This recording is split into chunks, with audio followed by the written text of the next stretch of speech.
Mellinger is an associate professor and senior researcher in marine bioacoustics with the Cooperative Institute for Marine Resource Studies at the Hatfield Marine Science Center. He's especially known for his research into a knowledge of the songs of whales.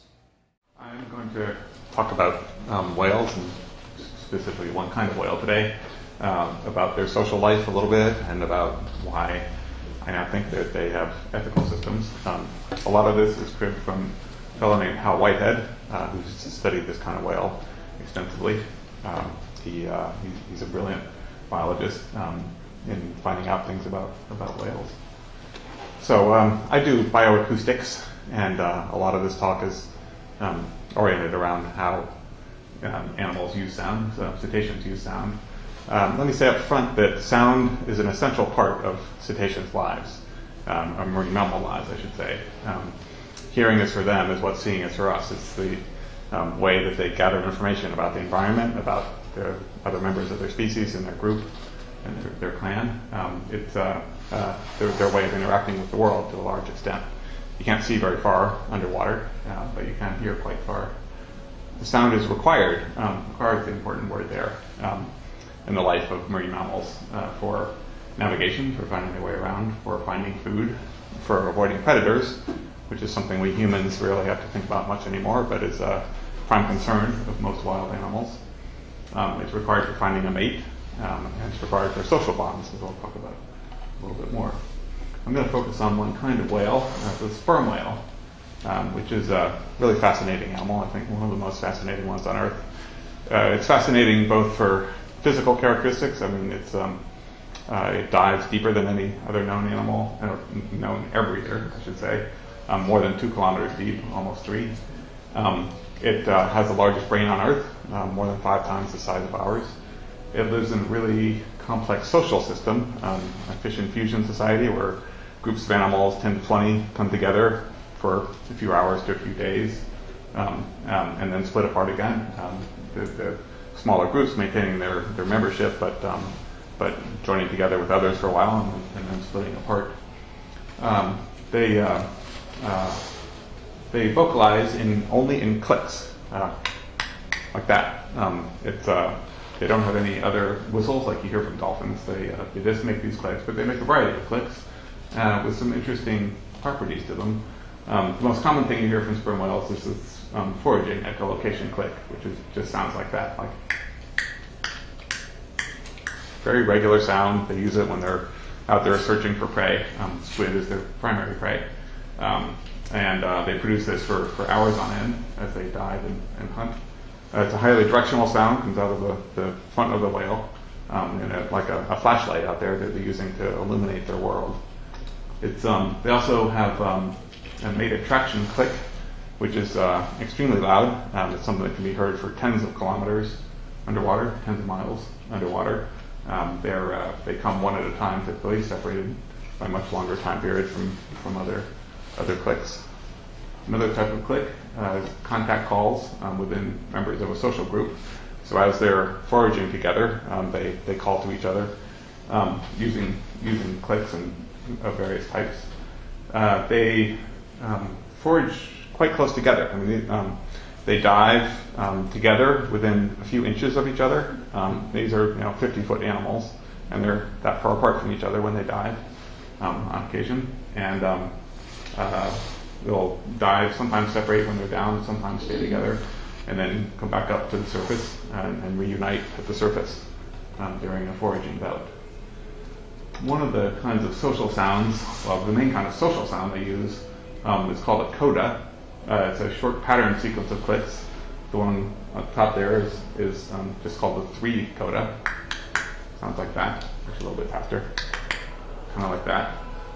The other one is called the 3+1 coda, like that. These are not very imaginatively named here.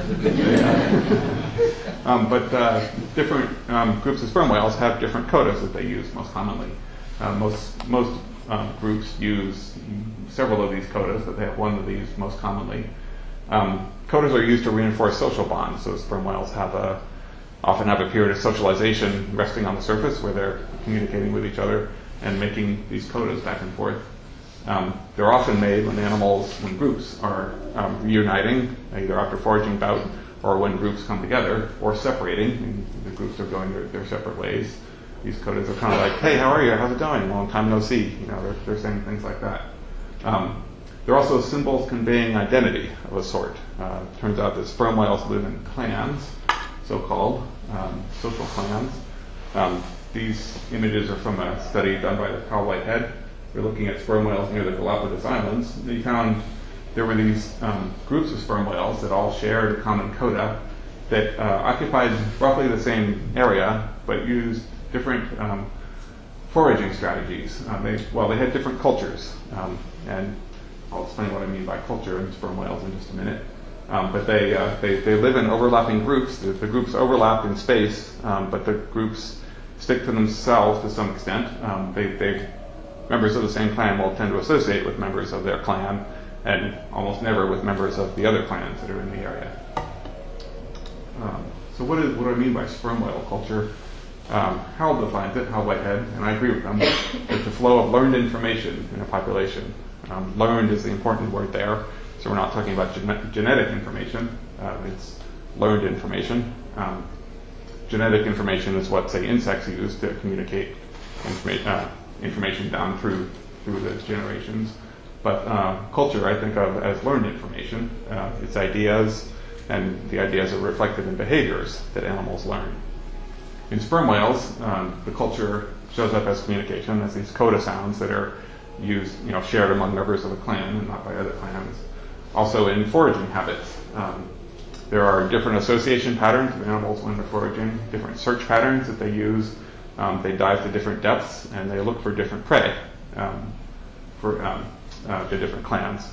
So their culture encompasses all those things. I'm going to go on to sperm whale ethics here. And this idea is based on the fact that sperm whale clicks are really loud, 225 decibels in water. Sound levels are measured differently in water than in air, but that still equates to something like 163 decibels in air, which is quite loud. Remember that a jet engine is around 140 decibels. The loudest rock concert that will start to permanently damage your hearing is around 120 decibels. So 163 decibels is quite a bit louder than that. It's an instantaneous click, not a continuous sound. So it's not as loud as a jet engine in that sense that it's not going on all the time, but it's still plenty loud. It's the loudest known sound in the animal kingdom, 225 decibels. And it is loud enough to deafen another sperm whale that's unprepared for it. It would, if a sperm whale were next to another whale's ear, it would deafen another sperm whale. Now remember that I said that sound is essential to a whale's life. The phrase people use is that a deaf whale is a dead whale. Whales have to have their sound in order to find their prey. And if they can't hear anymore, if they get deafened, they will die. And this means that whales are carrying around with them a gun in their heads. This sonar organ that they use to make their clicks is equivalent to, it can be used to kill another sperm whale. Simply by clicking at another sperm whale.